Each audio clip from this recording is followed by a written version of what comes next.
దెబ్బకు బలంగా గాయాలు బలంగా గాయాలు ఒంటరిగా తీర్పు బట్టి ఏమాత్రాన్ని పైకాన్ని కోల్పోకుండా రెండు కాళ్లకు రాజులు వేయించుకొని ఆర్టిస్ట్గా తన కెరీర్ని ప్రారంభించారు.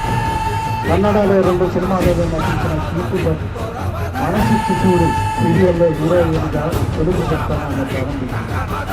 బిగ్ బాస్ 6th సీజన్లో కార్డు విన్నర్గా తన టాలెంట్ను నిరూపించింది.